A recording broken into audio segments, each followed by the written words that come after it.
আসসালামু আলাইকুম বন্ধুরা, সবাই কেমন আছো? আমি আলহামদুলিল্লাহ ভালো আছি। আমি আজকে তোমাদেরকে তৈরি করে দেখাবো দুধ পাক্কন পিঠা।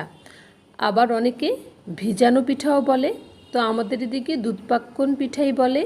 প্রথমে আমি 1 লিটার দুধ নিয়েছি, তার মধ্যে জাল করে পরিমাণ মতো ময়দা দিয়ে একটা ময়ান তৈরি করে নিচ্ছি। এই যে ময়দাটা ভালো করে দিয়ে ময়ান তৈরি করে নিয়েছি, এটা ভালো করে চেপে চেপে মেখে নিতে হবে। মেখে আমি এটার মধ্যে একটা ডিম দিয়ে দেব।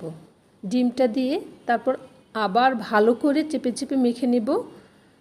নেওয়ার পর তেল অথবা ঘি দিয়ে পরিমাণ মতো অল্প একটু 2 চামচ মতো তেল অথবা ঘি দিয়ে ভালো করে মেখে নেব, যেন ডোটা সফট এবং সুন্দর নরম হয়।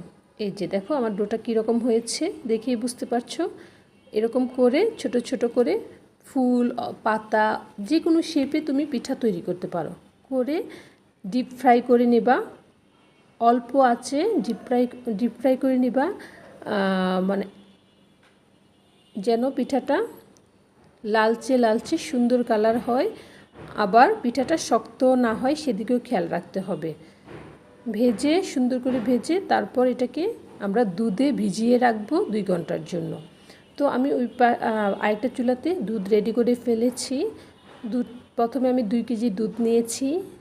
দুধে চিনি, তারপর কিশমিশ, বাদাম সব কিছু দিয়ে আমি ভালো করে জাল করে নিয়েছি।